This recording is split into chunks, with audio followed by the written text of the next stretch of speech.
Hallo zusammen und herzlich willkommen zu einem weiteren Video. Heute geht es um den M2 Competition und zwar hatte ich ja bereits im letzten Video, als es um die Batterie vom M4 GTS ging und auch ein bisschen, sage ich mal, um die Batterie vom M2 Competition angedeutet, dass ich mir die Wagenheberaufnahmen abgefahren habe. Und das sind jetzt diese Wagenheberaufnahmen von der hinteren Seite, also sprich Heck des Fahrzeugs, und wie ihr sehen könnt, also ich hoffe, man kann das jetzt ganz gut erkennen. Ich habe hier noch ein bisschen zusätzlich Licht drauf gerichtet. Hier ist eine Nase vorhanden und auf der anderen Seite ist sie abgebrochen. Das ist für links und rechts der Fall. Ist ganz ungünstig gelaufen. Hier, wenn ich in die Halle fahre, ist die Auffahrt ein bisschen steil und ich muss immer Bretter unterlegen, damit das Fahrzeug nicht in der Mitte aufsetzt. Und aus irgendeinem Grund war das Brett genau so lang, dass es sich zwischen Reifen und Wagenheberaufnahme verkeilen konnte. Ich dachte erst, weil das Auto ja, wie gesagt, dadurch, dass ich da am Hang immer so ein bisschen vor und zurück fahren muss, dachte ich erst, dass vielleicht wegen der Bremse, dass die noch ein bisschen fest ist oder so. War aber tatsächlich dieses Brett, was sich zwischen Wagenheberaufnahme und Reifen verkeilt hat und hat dann dazu geführt, dass ich eben hier diese Aufnahme mir abgefahren habe, links und auch rechts. Also ich denke, wenn ich das Brett genau in der Länge hätte schneiden wollen, hätte ich es wahrscheinlich nicht auf Anhieb geschafft. Aber ja, so ist das eben. Ich habe mir jetzt neue Wagenheberaufnahmen bestellt. Das Ganze hier aus dem Zubehör, wie man sehen kann, sind die identisch. Und man sieht hier jetzt eben auch den Unterschied, dass diese Aufnahme, die noch komplett bzw. ganz ist, dass sie eben zwei von diesen Nasen hat. Ich hoffe, das lässt sich einigermaßen gut unten eindrücken. Ich blende euch jetzt mal mit der GoPro eine Aufnahme ein.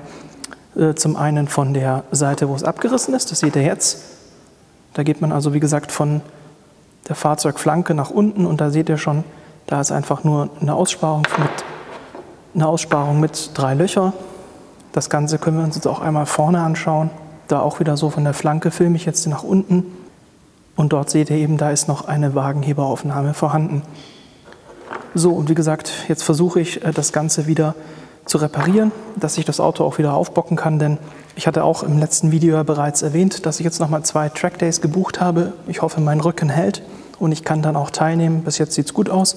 Das ist einmal im September und dann nochmal einer im Oktober. Einmal ist es Hockenheim und einmal ist es Nürburgring. Und jetzt zeige ich euch am Auto noch einmal, wie dieses Brett aussah und was da passiert ist, dass ich mir diese Aufnahmen überhaupt abgefahren habe. Ich hoffe, das klappt jetzt mit dem Ton. Ich nehme jetzt mit meinem Mikrofon auf und filme aber mit der GoPro. Ich hoffe, das funktioniert einigermaßen. Hier ist jetzt dieses Brett, was ich immer nutze und unterlege, damit das Fahrzeug, wenn ich in die Halle fahre, eben ein bisschen hochkommt, damit es nicht aufsetzt. Und das Verrückte ist eben, dass dieses Brett also ungewollt genau die richtige Länge hat, um sich da zu verkeilen. Das heißt, das Auto war sozusagen hier auf diesem Brett gestanden. Und das Brett hat sich dann nach oben gedrückt und hat sich eben genau hier an diesem Punkt mit der Wagenheberaufnahme verkeilt. Und beim weiteren Zurückrollen hat das Brett sozusagen nach vorne gedrückt und dadurch die Wagenheberaufnahme aus dem Auto rausgedrückt oder aus dem Schweller rausgedrückt. Also ja, super ungünstig gelaufen.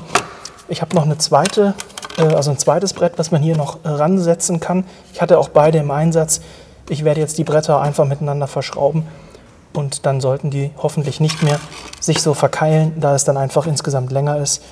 Ja, echt blöd gelaufen. Jetzt schaue ich mal, ob ich die Wagenheberaufnahme da wieder angesetzt bekomme.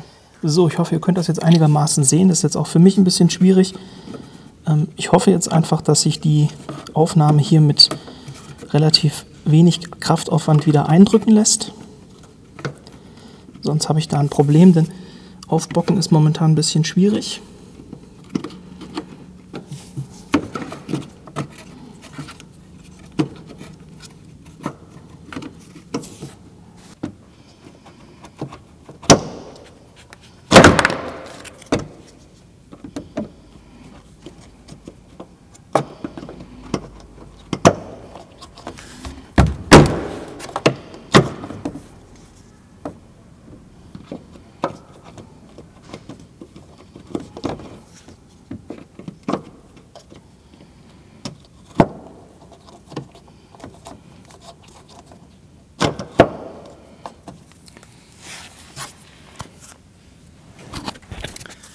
So, also tatsächlich lässt sich die Aufnahme sehr leicht reinklipsen. Jetzt bin ich aber irritiert, weil das so extrem leicht geht und werde das jetzt einmal an der Vorderachse vergleichen, ob es da auch so leicht sich lösen lässt.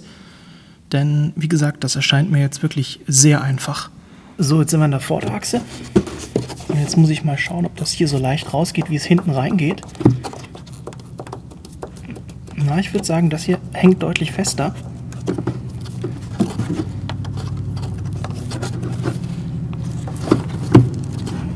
Ne, also das hier vorne ist deutlich fester in der Aufnahme drin als hinten. Jetzt muss ich noch mal schauen, ob da vielleicht doch ein Unterschied zwischen den Aufnahmen besteht, die ich bestellt habe. Aber eigentlich, wie so häufig, sollte es genau für das Fahrzeug passen. Aber wie gesagt, hier ist das Ganze deutlich strammer in der Aufnahme drin. Und sowas hätte ich mir eigentlich auch vorgestellt, weil so locker wie das da hinten ist, ist bei der ersten Bodenwelle sofort die Aufnahme wieder weg. Also da muss ich jetzt noch mal genau schauen. So, also wie ihr gesehen habt, ich habe es jetzt eben versucht am Auto zu montieren und so richtig fest war diese neue Aufnahme nicht. Ich sehe aber ehrlich gesagt auch keinen Unterschied, also bautechnisch, zu der alten.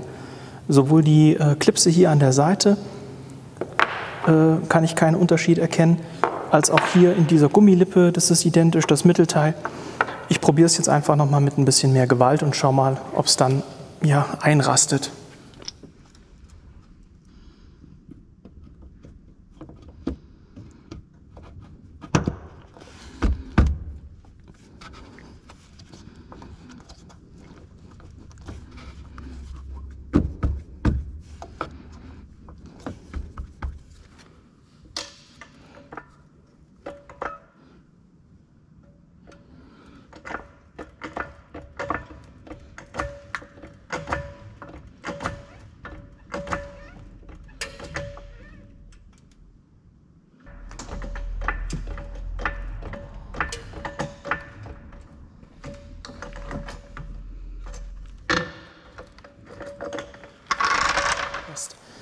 So, ich denke, ihr habt das jetzt ganz gut auf der GoPro gesehen. Die Wagenheberaufnahme ist jetzt fest. Ich habe mich einfach ja, ein bisschen mehr Kraft bedient. Also mit der bloßen Hand habe ich es nicht geschafft, die sozusagen richtig einrasten zu lassen. Aber ich habe mir gedacht, jetzt wo ich da wieder eine Aufnahme habe, nehme ich einfach den Wagenheber, schiebe den drunter, hebe den Wagenheber an. Dadurch entsteht ja ordentlich Druck. Und das hat auch schon gereicht, dass die Wagenheberaufnahme da in die Position schnackt und jetzt hält die auch bombenfest, ausgezeichnet. Das gleiche mache ich jetzt auf der anderen Seite und dann sind die Wagenheberaufnahmen wieder komplett. Gott sei Dank eine sehr einfache Geschichte, also die dann nachher zu tauschen. Wie gesagt, wenn man dann den Trick anwendet, das Ganze mit dem Wagenheber in Position zu drücken, dann ist das auch bombenfest und verrutscht nicht mehr. So können die nächsten Bodenwellen kommen, ohne dass da irgendwas verloren geht. Wie gesagt, ich mache jetzt noch die andere Seite und dann zeige ich euch nochmal das Endergebnis. So, ich habe jetzt auf der Beifahrerseite, beziehungsweise auf der Fahrerseite, wir haben ja auf der Beifahrerseite angefangen, habe auf der Fahrerseite jetzt auch die Wagenheberaufnahme getauscht. Nach dem gleichen Prinzip wie auf der Beifahrerseite, was ihr eben gesehen habt. Ich blende es dennoch noch mal schnell ein, also beziehungsweise die fertige Wagenheberaufnahme, den Prozess kennt ihr ja schon von der Beifahrerseite. Jetzt sind wir hier an der Fahrerseite und wie ihr sehen könnt, hier unten die Wagenheberaufnahme ist wieder dran. Die ist auch super fest. Ich habe das auch wieder wie auf der Beifahrerseite genauso mit dem Wagenheber dann in die Aufnahme gedrückt und dann bewegt sich da auch nichts mehr. Ja, die beiden hier, die sind jetzt natürlich Schrott. Wie gesagt, meine Auffahrrampe, die muss ich jetzt noch ein bisschen feintunen, damit mir das nicht nochmal passiert. Die Aufnahmen, die ich jetzt hier bestellt habe aus dem Zubehör, die verlinke ich euch unten in der Videobeschreibung für den Fall, dass euch da auch mal was kaputt geht. Ist super einfach zu tauschen, also wirklich klasse, gutes Prinzip. Und normalerweise passiert da nichts, aber wie gesagt, für den Fall, dass euch auch mal ein ähnliches Missgeschick passiert oder die brechen, vielleicht werden die auch irgendwann mal spröde oder so, ihr habt die falsch angesetzt, je nachdem. Also falls ihr mal Bedarf habt, schaut in die Videobeschreibung, da habe ich das Ganze verlinkt. Das war es dann jetzt in dem Video auch schon. Vielleicht noch als kleines Update zum Video, was davor gelaufen ist mit den Batterien und dem M4 GTS. Da schauen wir jetzt noch einmal kurz in den Kofferraum, denn da gibt es gute Nachrichten. Das Batterieladegerät ist das Richtige, was ich da gekauft habe und die Batterie ist jetzt auch voll. So, jetzt immer noch mal ganz kurz hier am Kofferraum vom M4 GTS. In dem Video letzte Woche, wie gesagt, ging es ja hier um die Batterieladegeräte und das nochmal als Information für euch. Das Ladegerät, was ich letzte Woche vorgestellt habe, ist genau das Richtige. Wir können jetzt hier sehen, die Batterie ist voll geladen. Ich werde das Ladegerät auch angeschlossen lassen, bedeutet, wenn ihr eine Lithium-Ionen-Batterie von BMW habt, wie jetzt hier im M4 GTS serienmäßig verbaut. Ihr könnt die aber natürlich auch nachrüsten bei einem anderen Fahrzeug von BMW. Müsst dann nur daran denken, dass ihr euer entsprechendes Bordsteuergerät kodieren lasst. Im Bordsteuergerät sind die Batterietypen einkodiert, weil, wie gesagt, aufgrund der intelligenten Ladesteuerung, die in den modernen Fahrzeugen drin ist, dann je nach Batterietyp unterschiedlich viel Ladung in Richtung Batterie abgegeben wird, beziehungsweise einfach geregelt wird, wie die Batterie zu laden ist. Und ja, das muss eben einfach passen. Deswegen, wenn ihr da was anderes reinbaut oder auch wenn ihr die Batterie erneuert, muss das dem Steuergerät mittlerweile immer mitgeteilt werden. So, das war jetzt heute ein kleines, schnelles Video. Hauptsächlich, wie gesagt, ging es hier unten um die Wagenheberaufnahme am M2 Competition. Die sind jetzt wieder repariert. Ist eine super einfache Sache, geht auch sehr schnell. Ich hoffe, es war was Hilfreiches für euch dabei. Würde mich freuen, wenn wir uns auch im nächsten Video wieder sehen bzw. hören. Euch eine gute Zeit und bis dann. Ciao.